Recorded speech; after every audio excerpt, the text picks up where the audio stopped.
3 minutes. I got that wrong on the other. Thank you, Chair Rogers, for recognizing me at today's important markup. 3 of the bills we're considering today were advanced by the Environment, Manufacturing, and Critical Materials Subcommittee to protect consumer choice and access to affordable, reliable, and secure vehicles and fuels.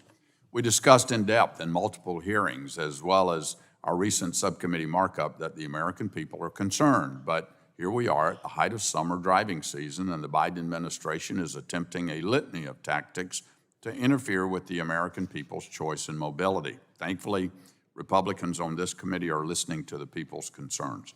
Americans rely on their cars and trucks to commute to work, take their kids to school, check in on grandparents and loved ones, run to the grocery store, to the bank, to receive medical care, and many others.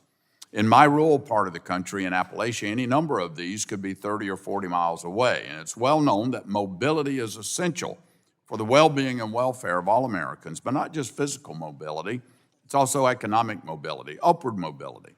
People must be able to have the vehicles they choose and need to get the job done and provide for their families. Unfortunately, the Biden administration has issued regulation after regulation to force electric vehicles on the American people before either consumers or the grid are ready for it.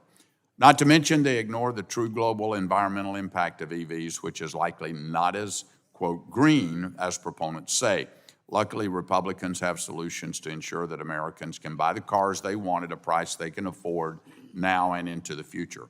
First, H.R. 1435 would prevent the EPA from issuing California a waiver for vehicle emission standards if the state's standards directly or indirectly limit the sale of new vehicles with internal combustion engines.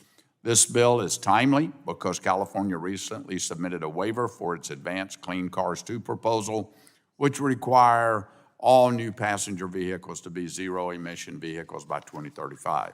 We can't let California force its disastrous policies on the rest of the country. Next, H.R. 4468, the CARS Act, would prevent the EPA from implementing what we refer to as the tailpipe emissions rule, which would require 2/3 of new car sales to be electric by 2032. Cox Automotive estimates that there are 90,000 battery electric vehicles sitting on dealership lots right now because American consumers don't want to buy them. This while automakers from Tesla and Ford slash prices and manipulate tax credits in an attempt to entice buyers. We aren't against the EVs, but such government mandates are not letting the free market play out. It's not sustainable. And lastly, we've got H.R. 4469, which would clarify that the EPA is not authorized to create an ERINS program.